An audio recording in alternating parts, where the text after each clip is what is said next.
berbicara tentang Pancasila dan agama. Keduanya saling berkaitan satu sama lain. Keduanya identik. Yang satu terinspirasi, yang satu menginspirasi. Pancasila mengajarkan bagaimana agama memberikan nilai-nilai baik yang harus dipatuhi. Dan juga agama memberitahu bahwasannya patuhilah pemimpin yang ada di negerimu. Maka satu-satunya nilai yang tersisa dari founding father of this country adalah Pancasila itu tersendiri. Yang sering muncul di benak banyak orang ketika mendengar keduanya adalah toleransi. Maka sejauh mana toleransi itu diajarkan oleh Pancasila?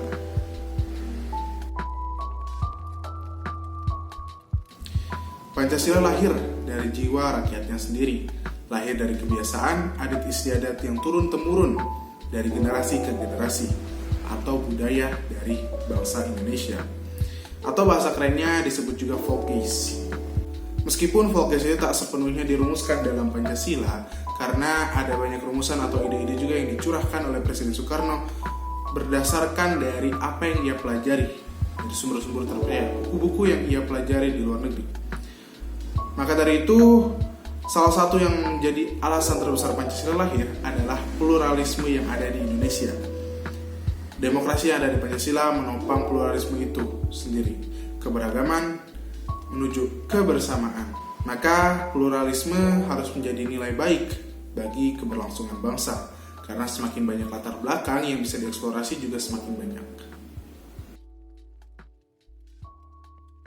Maka kalau boleh saya simpulkan, Pancasila itu melahirkan suatu pemahaman tersendiri ketika dihubungkan dengan agama, yakni moderasi dalam beragama. Mengutip dari kemenak.or.id, meyakini kebenaran agama sendiri secara radikal dan menghormati penganut agama lain yang meyakini agama mereka tanpa harus membenarkannya, merupakan pengertian dari moderasi beragama. Dalam narasinya tertulis radikal, atau kalau misalkan saya mengacu pada Kamus Besar Bahasa Indonesia, radikal itu berasal dari bahasa Yunani yang artinya akar, radix. Maka dari itu, agama adalah salah satu hal yang sudah tertanam, yang sudah ada dari banyak generasi sebelum Pancasila lahir. Maka sudah sewajarnya agama itu mengakar pada setiap jiwa manusia. Yang miris adalah ketika suatu umat A toleransi terhadap umat B, tetapi dalam internal umat A tersendiri masih banyak sekali masalah-masalah atau PR besar yang harus dibenahi, seperti saling mencemooh, menghina, hingga yang paling parah adalah mengatakan teroris, padahal sesama umat A yang hanya memiliki perbedaan pendapat. Padahal Presiden Jokowi pernah berkata dalam pidatonya, mengaitkan agama dengan tindakan terorisme adalah sebuah kesalahan besar. Terorisme adalah terorisme. Teroris adalah teroris.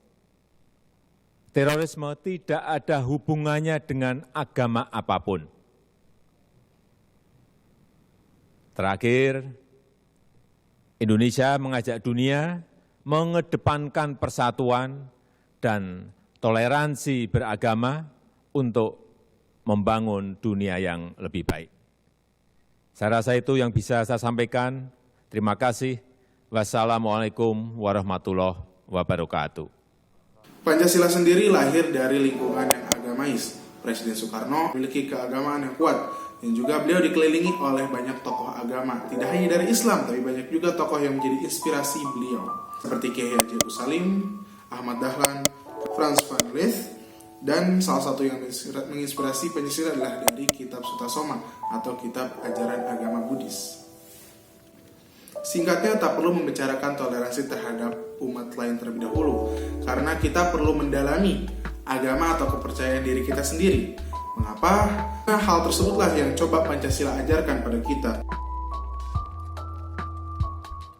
Pancasila mengajarkan kita nilai yang jauh lebih dalam, tak sebatas toleransi tersendiri.